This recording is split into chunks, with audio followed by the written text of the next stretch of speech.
Hello எல்லாருக்கும் வணக்கம். இந்த வீடியோவில் வந்து நம்ம என்ன பார்க்க போகிறோம்னா கிளாஸ் 5 ஐந்தாம் வகுப்போட Hindi text book NCERT Hindi text புக்கோட 6வது பாடம், அதாவது சத்துர் சித்திரக்கார். இதோட எக்ஸ்ப்ளனேஷன் நம்ம ஏற்கனவே பார்த்துட்டோம். இப்போ நம்ம இந்த எக்ஸசைஸ் பேஜ் நம்பர் 63 இருக்கிறத கொஞ்சம் பண்ணலாம். 63 and 64. இதுக்கு மேலே ஆக்சுவலாக வந்து பாத்சீத் கேலியன் இருக்குது. நான் இந்த பாத்சீத் கேலின்றதை இப்போ கான்சன்ட்ரேட் பண்ணுறேன். இது பாத்சீத்னா ஒன்று பேச்சுவார்த்தைக்கு தான். இப்போ இது வந்து புரிஞ்சு லெசன்லேருந்து புரிஞ்சு நம்ம இந்த எம்சிக்யூன்னு சொல்லுவோம்ல, மல்டிபிள் சாய்ஸ் क्वेश्चन आंसर சொல்லணும். ஸோ नीचे दिए गए प्रश्नों के सबसे उपयुक्त उत्तरों पर तारे का चित्र, ताराना स्टार மாதிரி போடணும், बनाइए. அதாவது இருக்கிற எது மோஸ்ட் அப்ராப்ரியேட் ஆன்சரோ, உபயுக்தம் எது கரெக்டான ஆன்சரோ அது ஸ்டார் வரையணும். चित्रकार ने जंगल के किस स्थान पर चित्र बनाना शुरू किया? எங்கே உட்காந்து அவர் படம் வரைஞ்சிட்டு இருந்தார் அந்த ஆர்டிஸ்ட்? नदी के किनारे, सुनसान जगह, पेड़ों के नीचे, पहाड़ की चोटी पर. नदी के किनारे आतंकरे लिया, पेड़ों के नीचे ना मरतंगल गड़ी लिया, सुनसान जगह அமைதியான இடமா, पहाड़ की चोटी पर ஒரு மலையோட உச்சி, पहाड़ की चोटीனா மலையோட உச்சியான். அப்போ நம்ம இந்த லெசன் முன்னாடி பார்த்தோன்னா அழகாக ஃபஸ்ட் லைனில் இருக்குது சுன்சான் ஜகமே.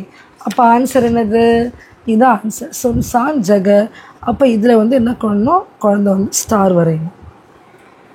ஸோ நெக்ஸ்ட், यमराज का मित्र किसे कहा गया है? यमराजோட நண்பர், यमराज का मित्र, यमराஜோட நண்பர் இந்த பாடத்தில் யாரை சொல்கிறாங்க? Share, line, சிங்கத்தையா? நாவிக்கோ, அந்த படகு ஓட்டுனவரையா? இல்லை சித்திரக்கார்கோ, அதாவது படத்தை வரைஞ்சவரா? படகுல யாரோ வந்திருக்காங்களோ அது சொல்கிறாங்க. இல்லை ஷிகாரியான். ஸோ இதெல்லாம் தெளிவாக தெரியுது, ஷேர் சிங்கந்தான். அப்போ அதில் ஸ்டார் போடணும். चित्रकार ने शेर से अपने प्राण कैसे बचाए? அதாவது சிங்கத்துக்கிட்ட இருந்து அவர் தன்னையை எப்படி காப்பாற்றிட்டார்? अपने प्राण कैसे बचाए? अपने प्राणனா தன்னோட உயிரை. தைரிய और चतुराई से, தைரியமாகவும் கிளவராகவும், அதாவது புத்திசாலித்தனமாகவும். क्रोध और शक्ति से, கோவப்பட்டு பலத்தாலையா? இல்லை डर और घबराहट से, பயந்து போய் அலறி அடித்தா? இல்லை अहंकार और गर्व से, ரொம்ப கர்வமாக அகங்காரம் பிடிச்ச மாதிரி பண்ணாரா? இது நாலுது எது? தைரிய और चतुराई से, தைரியமாகவும் புத்திசாலித்தனமாகவும் நடந்துக்கிட்டாரு. அப்போ தான் அவர் காப்பாற்றிட்டார். ஸோ இப்போ அடுத்த பேஜில் பார்த்தீங்கன்னா இருக்கிற மேலே पेज नंबर 64 चित्रकार ने शेर के पीठ फेर कर बैठने के लिए क्यों कहा? ஏன் அந்த சிங்கத்தை வந்து திரும்பி உட்காருங்க, ताकि वह शेर की पीठ का चित्र बना सके. அதாவது சிங்கத்தோட முதுகை வரைகிறதுக்கு, முதுகை பார்த்து. ताकि वह भागने की योजना पूरी कर सके, அங்கேருந்து ஓடுறதுக்கு. ताकि शेर आराम से बैठ सके, அதாவது சிங்கம் வந்து அமைதியாக உட்காருது அப்படி.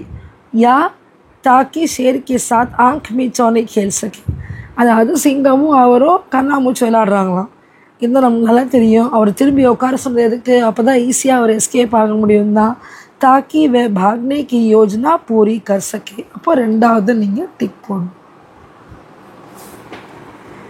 சரியா?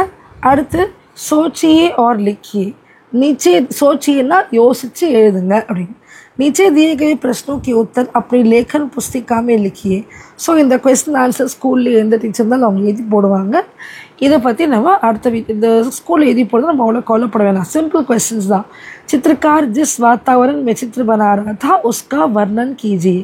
அதாவது எங்கே உட்காந்து, வாத்தாவரன்னா என்விரான்மெண்ட், எங்கே உட்காந்து அவர் வரைஞ்சாரோ அதை எக்ஸ்பிளைன் பண்ணுங்க அப்படின்னு ஒரு 4 கொஸ்டின் இருக்குது.